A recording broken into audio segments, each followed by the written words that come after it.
ભગવાન દત્તાત્રેય વિષ્ણુના 24મા અવતારોમાંનો એક અવતાર ગણાય છે। આજે દત્તાત્રેય જયંતિ નિમિત્તે વિશેષ પૂજન અર્ચન સહિતના કાર્યક્રમો વડોદરા વિવિધ દત્ત મંદિર ખાતે યોજવામાં આવ્યા હતા।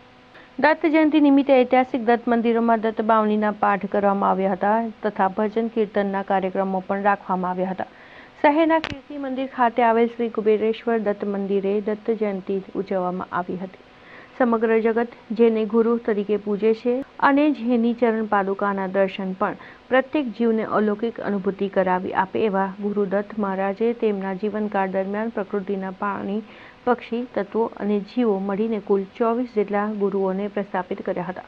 તેમાંથી કોઈને કોઈ શીખ મેળવી માનવ કલ્યાણ અને માનવ ઉત્થાન માટે સનાતન હિન્દુ ધર્મની સ્થાપના અને તેના પ્રચાર અને પ્રસાર માટે માનવજાતને ઉપદેશ આપ્યો હતો। ત્રિદેવે દત્તાત્રેય સ્વરૂપે ઋષિ અત્રિ અને અંશુયાને ત્યાં અવતરણ કર્યું હતું અને એટલે આ દિવસે પ્રભુ દત્તાત્રેયનો જન્મ દિવસ ઉજવવામાં આવે છે। એટલું જ નહીં, આ દિવસે પ્રભુ દત્તની કૃપાને પ્રાપ્ત કરવા માટે પણ શ્રેષ્ઠ મનાય છે। વડોદરાના કીર્તિ મંદિર ખાતે આવેલા શ્રી કુબેરેશ્વર મંદિર જ્યાં કુબેર મહારાજની સમાધિનું સ્થાન છે। કુબેરેશ્વર મહારાજ દત્ત સંપ્રદાયના હતા, તેથી આ મંદિરને કુબેરેશ્વર દત્ત મંદિર તરીકે જાણીતું થયેલું છે।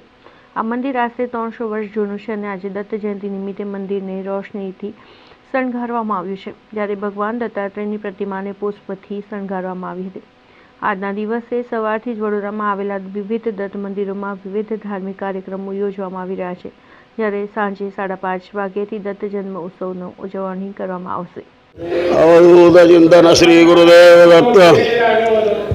આ શ્રી કુબેરેશ્વર દત્ત મંદિર જે કીર્તિ મંદિર કમ્પાઉન્ડમાં આવેલ છે અને ત્યાં આજે દત્ત જયંતિ ઉત્સવ હોવાથી સર્વ દત્ત ભક્તોની પણ ભીડ જામેલી છે અને આ દત્ત ભગવાન કલિયુગમાં સાક્ષાત તરત તમારે વ્રતનું એ કરવા સિદ્ધ કરવા માટે તત્પર હોય છે અને આ કલિયુગમાં દત્ત ભગવાન તમને તરત પ્રસન્ન થાય છે।